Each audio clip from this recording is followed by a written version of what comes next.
Neste vídeo mostro Viana como cidade onde viver.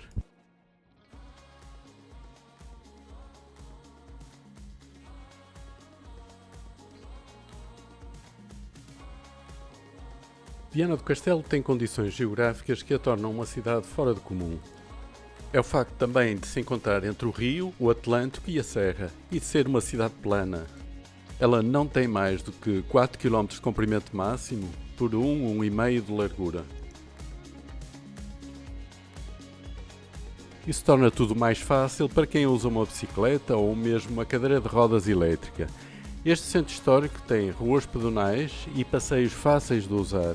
Além disso, tem uma frente ribeirinha ampla e com ciclovia que liga os extremos da cidade. Vou-vos mostrar coisas bonitas e que diferenciam Viana do resto das cidades portuguesas e outras menos bonitas, mas que estão diretamente relacionadas com o potencial de emprego, que são os polos industriais. A cidade de Viana do Castelo divide-se em 5 freguesias: Ariosa, Monserrate, Santa Maria Maior, Miadela e Darque, na margem sul do rio Lima. O conjunto das freguesias de Santa Maria Maior e Monserrate são as mais antigas e dessas duas a de Santa Maria Maior é a que está ligada ao núcleo fundacional da cidade e à localização da muralha.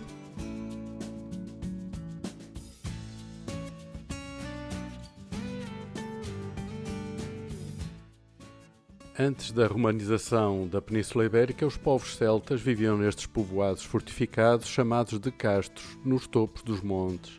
Neste caso, antes de Viana, existiu esta citânea de Santa Luzia. Com a ocupação romana do noroeste da Península Ibérica, estes antigos castros perdem o seu sentido, nem todos são aproveitados pelos romanos, e os descendentes destes castros descem e surgem pequenos povoados dispersos nas margens da Foz do Lima. É este conjunto de 3 povoados, Figueiredo, Átrio e Castro, que D. Afonso III, em 1258, engloba numa terra só, chamando-lhe de Viana da Foz do Lima, dando privilégios únicos e fundando a paróquia de São Salvador. Átrio era das 3 povoações a que tinha melhores condições de defesa, estava num morro defendido por rochedos, entre 2 ribeiros, e num deles tinha o Porto de Abrigo, de onde controlava a travessia do rio. Atualmente ainda podemos ver o traçado dessa muralha que ficou diluída nas casas construídas.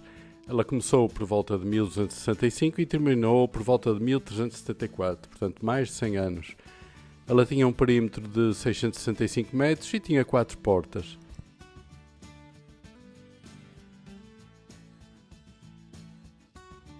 O conjunto das freguesias Santa Maria Maior e Monserrate ocupa grande parte da cidade e é aqui que se centram os vários organismos municipais e serviços de saúde e ensino.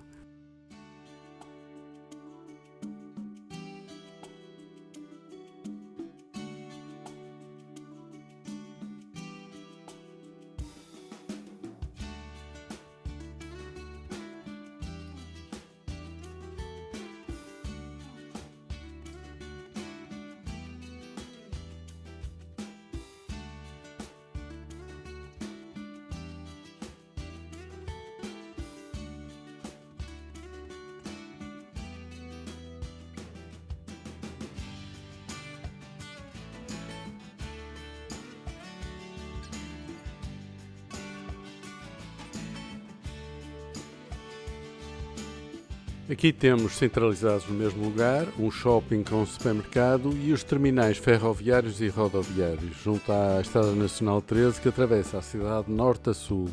As viagens de autocarro para o Porto podem variar entre 3 euros pela Flexibus, 15 euros pela Rede Expressos para uma viagem de 1 hora. Já o comboio Viana-Porto custa entre 7 euros para uma viagem de 2 horas e 13 euros para uma viagem de 1 hora e 10 minutos.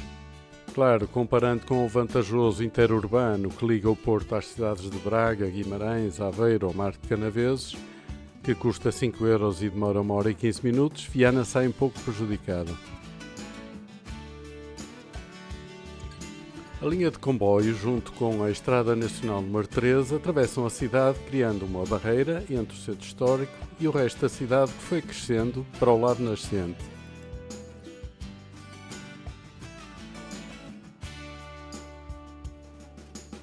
Essa parte para nascente da linha de comboio é a mesma freguesia de Santa Maria Maior, Simplesmente é uma parte mais recente, com um tipo de urbanização atual e onde encontramos os principais estabelecimentos de ensino, um hospital privado e vários supermercados.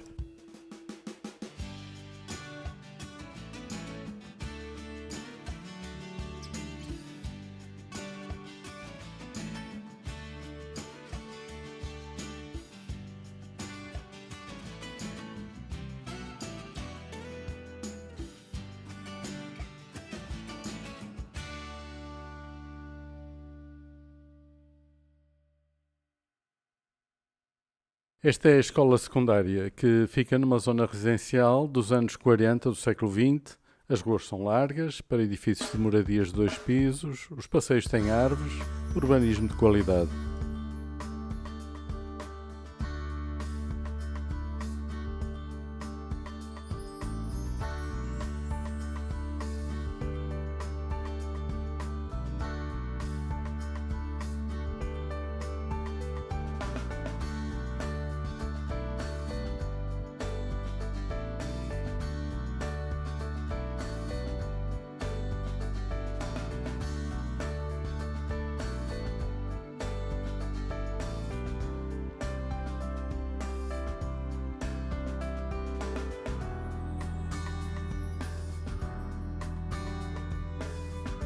Esta parte nascente de Viana está bem equipada, tem praticamente todos os supermercados e tem algum comércio de rua.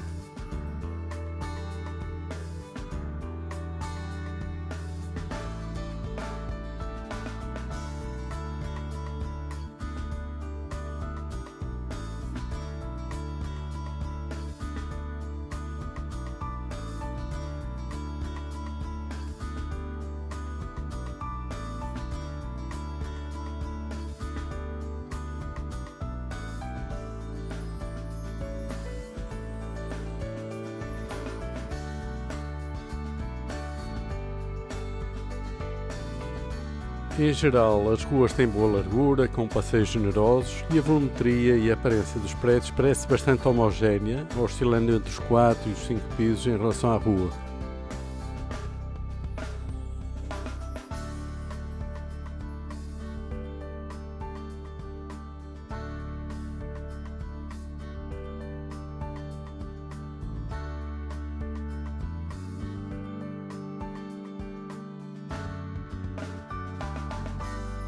Estamos sobre a parte nascente da freguesia de Santa Maria Maior e há sempre um detalhe histórico para vos contar. Esta rua que indico é a Rua da Bandeira, é a rua mais comprida de Viana do Castelo porque ela é do tempo em que servia de entrada em Viana para quem vinha de Ponte de Lima e de todo o Vale do Lima. Ela termina no antigo Campo do Forno, depois Praça da Rainha, atual Praça da República, lá no Centro Histórico de Viana. Ela tinha cerca de 1600 metros e terminava junto da atual Capela de São Vicente, já do lado da freguesia de Miadela, onde existia um hospital de leprosos, ou gafos, onde se subia no seu mastro uma bandeira amarela que alertava a presença de leprosos afastados da cidade por receio de contágio. Daí o seu nome, Rua da Bandeira.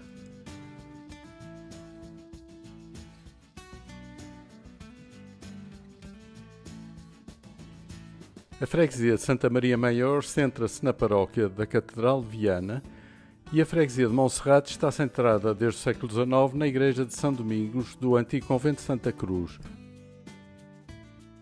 A paróquia de Nossa Senhora de Monserrate foi fundada em 1621 e a sua igreja paroquial ficava neste largo 9 de Abril. Em 1835 ela foi demolida e a sede da paróquia transferida para a atual igreja de São Domingos.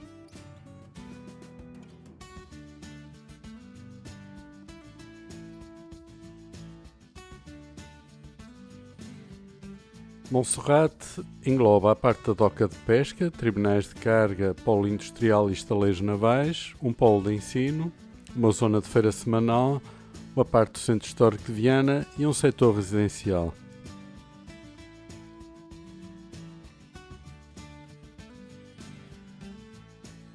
Este setor residencial de Monserrate fica na encosta voltada para a Praia Norte e faz fronteira com a freguesia de Ariosa, que agora também faz parte do perímetro urbano de Viana.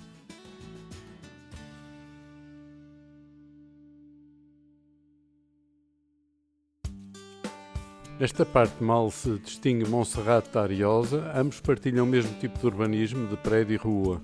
Os prédios tiram partido da localização mais elevada e o objetivo é o de ter vistas para a Praia Norte, mantendo a Serra de Santa Luzia como pano de fundo. Aqui não há o microclima que existe em Santa Maria Maior, do outro lado da Serra de Santa Luzia, e que faz subir os termómetros durante o verão. Aqui há sempre uma brisa de mar e de tarde o regime de nortada, que impede o sobreaquecimento de verão.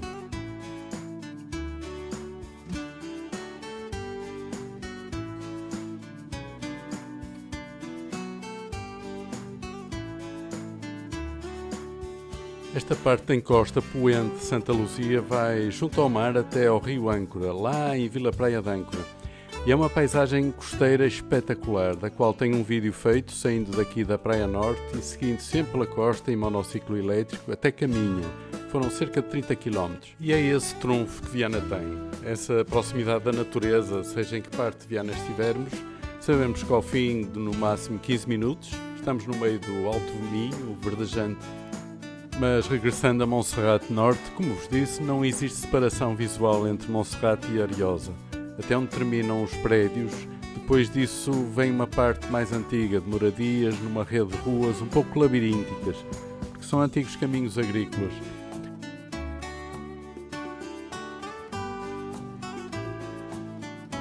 Este é o núcleo primitivo da freguesia da Ariosa. Tem uma das igrejas mais antigas da região, a de Santa Maria da Vinha, que já existia antes de Dom Afonso III ter fundado Viana do Castelo. Naturalmente que ela foi aumentada no século XVII e a torre e fachada já são do final do século XVIII.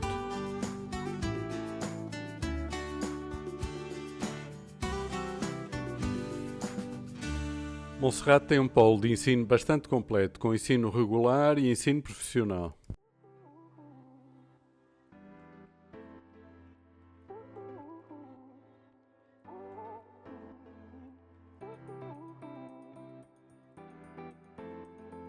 Junto ao Campo da Agonia tem a Escola Profissional ETAP, especializada em tecnologia, e dentro do Forte Santiago a Escola de Hotelaria e Turismo.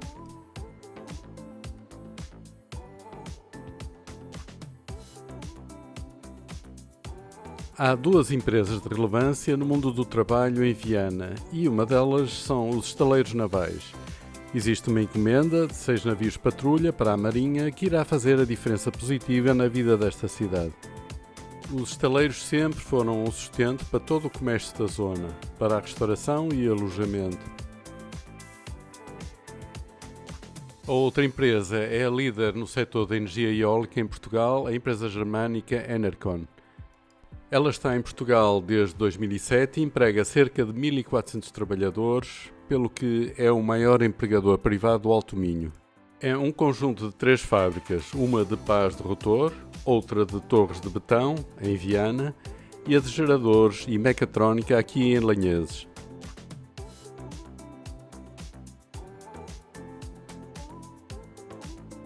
Lanheses é uma vila e freguesia do concelho de Viana do Castelo, na margem norte do Rio Lima.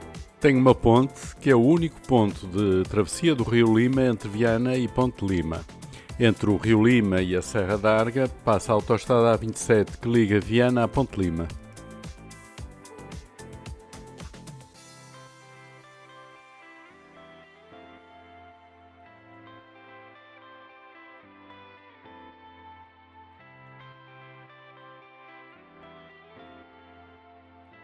Ainda no Parque Empresarial de Lanheses, arrancou em 2023 uma fábrica produtora de motores elétricos e componentes para veículos elétricos, a multinacional Borg-Warner. É um dos 5 maiores empregadores do concelho de Viana. E na margem sul do Rio Lima, em Dião, fica a antiga fábrica Portocel dos anos 70, atual britânica D.S. Smith, especializada em cartão para caixas de embalagem, para exportação para a Espanha e a Alemanha. Emprega 260 pessoas. E quem diria que o Elton John veio aqui ao Alto Minho tocar pela primeira vez no mítico verão de 1969 no primeiro festival de Vilar de Mouros. Isso quando a Portocel ainda estava a ser construída.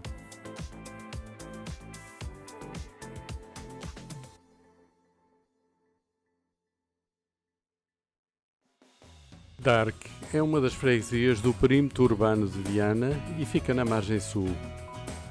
Dark é antigo e teve início no século XIII como Santa Maria das Areias.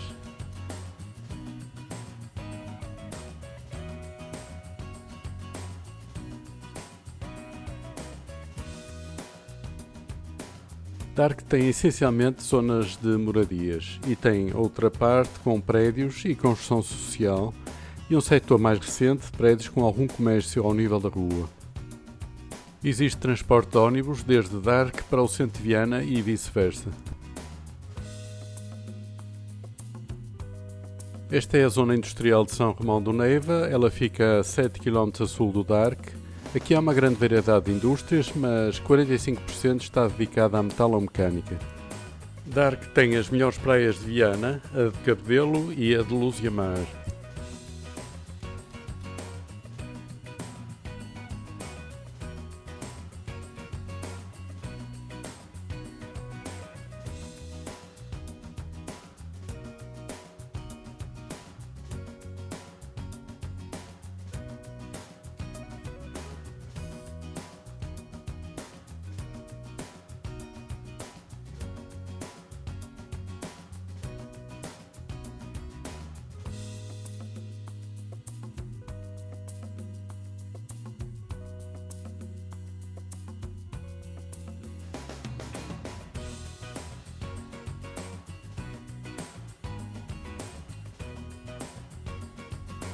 Para conhecer o património de Viana, eu começaria pelas ruas do casco antigo.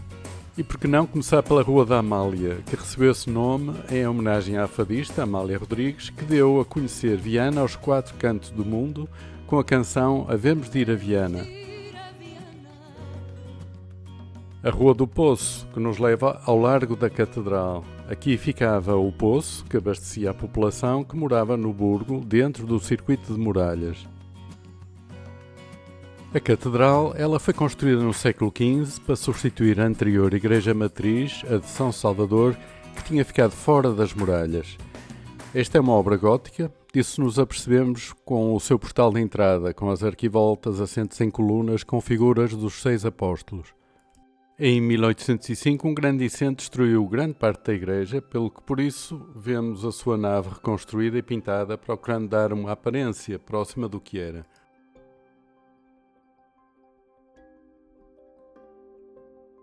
Não deixe de ver estes túmulos antigos, um deles junto à Capela Mor, onde está João Álvares Fagundes, o navegador de Viana, que organizou várias expedições pelas costas do Canadá, Nova Escócia, Terra Nova, por volta de 1520. Do lado exterior, não deixe de ver a placa referente à conclusão da Capela dos Mariantes, em 1504. E já que está do lado exterior, desfrute de alguns dos edifícios mais marcantes da envolvente catedral.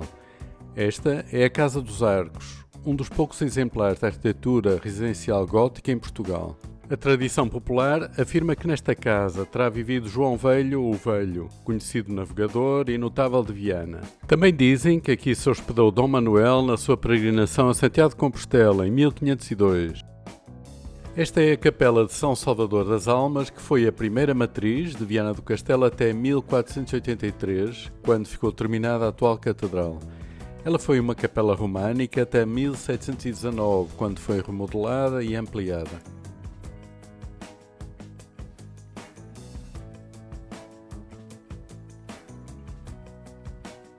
Outro edifício importante do início de Viana é o seu Hospital Velho, fundado em 1468 e remodelado no século XVI. Funcionou como hospital até 1589, quando ficou construído o Hospital de Santa Casa de Misericórdia.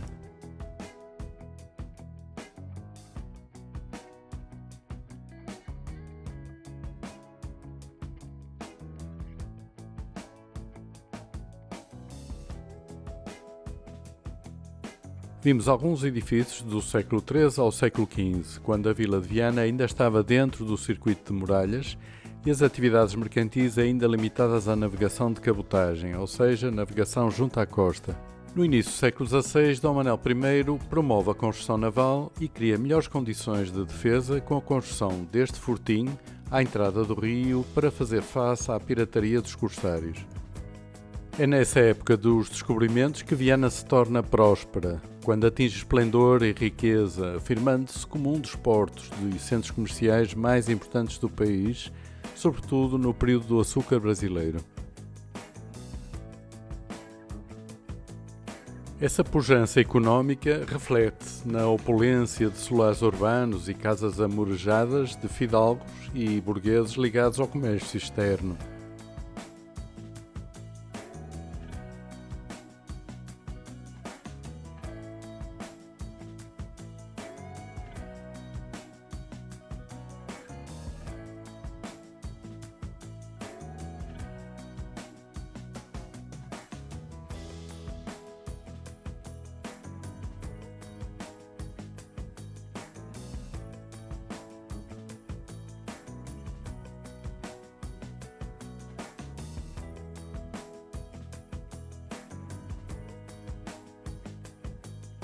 A grande maioria destas casas usa as típicas gárgulas de canhão nos beirais da cobertura, uma característica típica de Viana. A Casa dos Mel Alvim, com 5 séculos de história, foi construída ao gosto manuelino pelo cunhado do navegador vianense João Álvares Fagundes, o almoxarife Pedro Pinto. No século XVI, o seu genro acrescentou mais um corpo à casa e fez coroar a fachada com ameias, ao gosto do Oriente, onde combatera.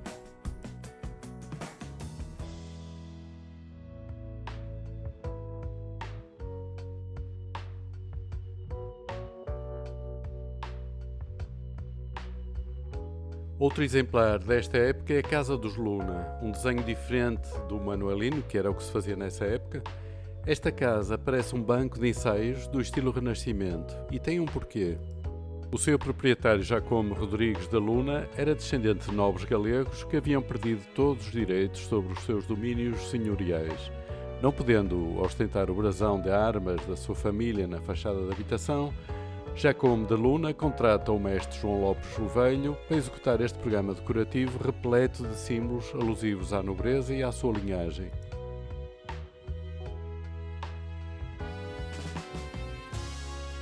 Ao lado fica este exemplar de um estilo contemporâneo do nosso estilo manuelino, mas que se chama de estilo plateresco, de influência dos mestres galegos que trabalharam em Santiago de Compostela.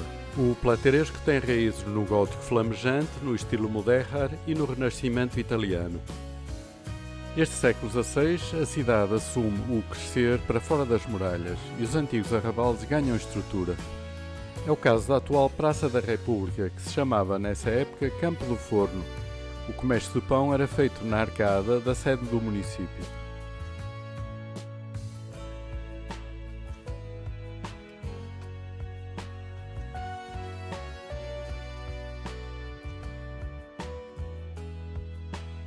Este largo era o ponto de convergência de várias entradas da cidade e o abastecimento de produtos da região. Nesta praça fazia-se o mercado diário. Ao lado temos a Igreja e o Hospital da Misericórdia. A sua fachada em galerias é um dos ex-libris de Viana e um exemplar único dentro do estilo maneirista em Portugal. O mais interessante é que foi o provedor da Misericórdia de Viana, João Jacome de Luna, que apresentou em 1587 à sua Irmandade os seus desenhos para a construção desta fachada, com varandas e pórticos destinados a enobrecer o novo hospital. A obra foi executada pelo mestre João Lopes Filho. A Igreja da Misericórdia inicial era mais pequena e foi remodelada entre 1713 e 1720, no estilo dessa época, o barroco, segundo o projeto de Manuel Pinto Villa-Lobos. O interior é um belíssimo exemplar de talha dourada do primeiro ciclo do século XVIII, o estilo nacional. As paredes são forradas com painéis de azulejos da época dos mestres, o seu primeiro ciclo, o ciclo artesanal, executados por pintores em tons de azul sobre fundo branco. No meio da praça fica este magnífico chafariz, concluído em 1559, construído pelo mestre João Lopes. O mais incrível é que este projeto incluiu a canalização da água desde o mosteiro mais antigo de Viana do Castelo, o de São Francisco do Monte.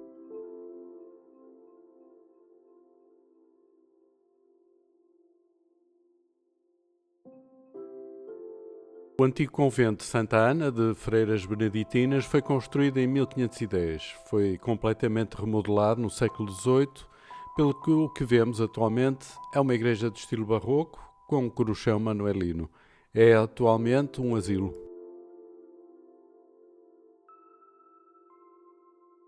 O convento de São Domingos foi um convento dominicano construído também no século XVI, entre 1566 e 1576, fundado pelo arcebispo de Braga, Frei Bartolomeu dos Mártires, que participou no Concílio de Trento. A sua fachada tem um pórtico retabular do período maneirista.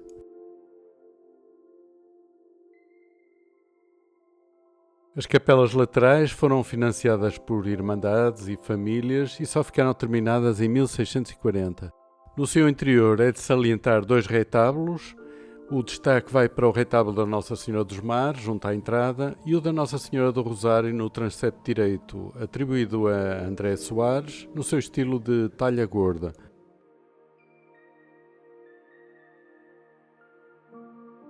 Outro edifício importante no centro histórico de Viana é a Capela e Palacete dos Malheiro Reimão, ambos construídos na segunda metade do século XVIII.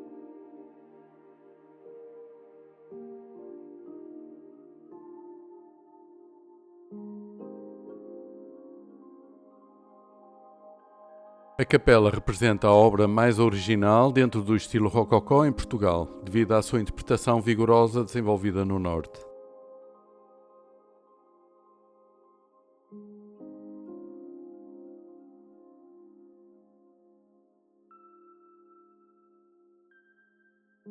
Todos estes edifícios contam-nos um pouco da história de Viana, a sua vida em estreita ligação com o mar e o comércio com terras longínquas. Viana é conhecida como uma terra de navegadores. Daqui saíram homens ilustres como o João Álvares Fagundes, o capitão da Terra Nova, Diogo Álvares, mais conhecido como o Caramuru, ou Pero de Campo Tourinho, que tinha a seu cargo a capitania de Porto Seguro em 1534, quando viajou por ordem de Dom João III. João Álvares Fagundes atreveu-se a explorar as costas do Canadá e da Terra Nova, onde ainda existem cidades com nomes portugueses, como São Pedro de Miquelão, São João da Terra Nova ou o Golfo de São Lourenço. Nascido em Viana do Castelo, Diogo Álvares Correia, também conhecido como Caramuru, foi um intrépido explorador que se viu encalhado na Baía de Todos os Santos, no Brasil, em 1508. Depois do naufrágio, ele demonstrou a sua pontaria ao disparar contra um pássaro e surpreendeu os povos indígenas, levando-os a acreditar que ele possuía habilidades divinas. Depois casou-se com Paraguaçu, filha do chefe da tribo Tupinambá, e tornou-se uma influência significativa na recepção dos portugueses na terra de Veracruz.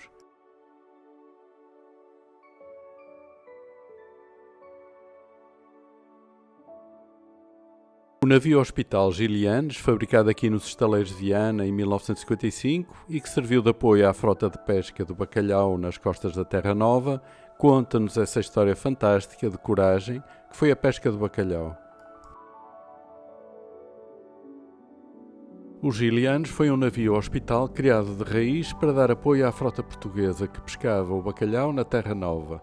Ele foi resgatado e recuperado e é atualmente uma memória viva da assistência à pesca do bacalhau. A vida nos bancos da Terra Nova ou nos mares da Groenlândia era muito dura e os homens estavam expostos a muitos problemas de saúde. Depois havia os acidentes próprios da fauna do mar, havia o desgaste constante do contato com a água salgada e com o peixe, que provocava problemas de pele, a falta de higiene devido à carência de água doce e às dificuldades da vida a bordo, os traumatismos frequentes e os problemas respiratórios resultantes de alguma debilidade física e de muito frio.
Os ataques de pirataria e coerços ao Porto de Viana remontam ao século XV.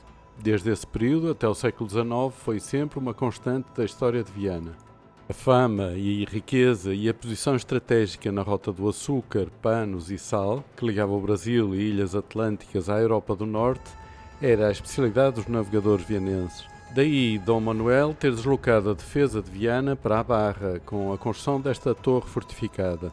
A partir de 1550, com as guerras religiosas causadas pela Reforma Luterana e principalmente depois da Contra-Reforma, a pirataria francesa cria problemas sérios à rota portuguesa do açúcar e do comércio das madeiras com o Brasil. A roqueta manuelina já não era eficaz contra uma pirataria cada vez mais sofisticada e Dom Sebastião manda construir o forte de Santa Catarina entre 1566 e 72.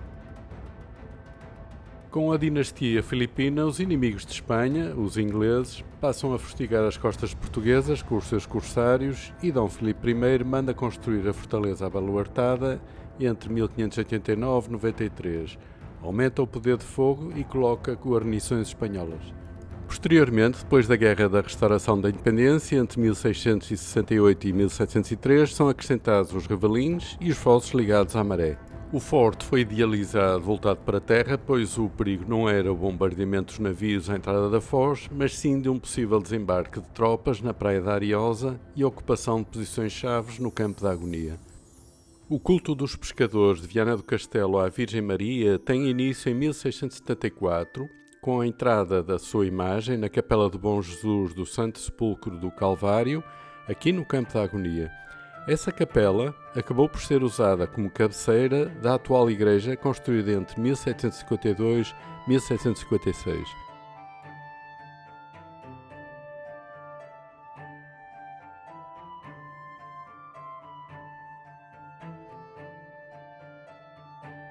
A peregrinação anual, que teve origem em 1772, surgiu como resultado da dedicação inabalável dos marinheiros da Galiza e de toda a costa portuguesa, abrangendo festividades religiosas e pagãs. A invocação da Senhora da Agonia está relacionada com o Via Cruz que ligava a igreja do convento franciscano de Santo António até aqui ao Campo da Agonia.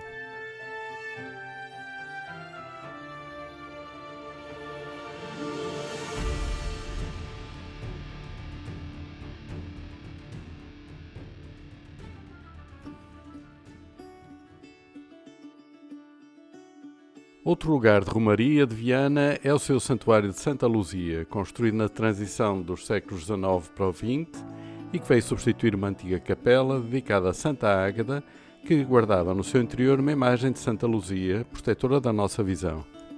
Sua festa acontece anualmente a 13 de dezembro.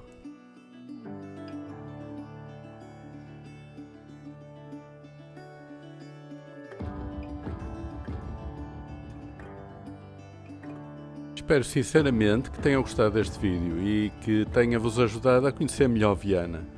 Se gostaram do vídeo, cliquem no joinha ou no like e subscrevam o canal para serem avisados dos próximos vídeos.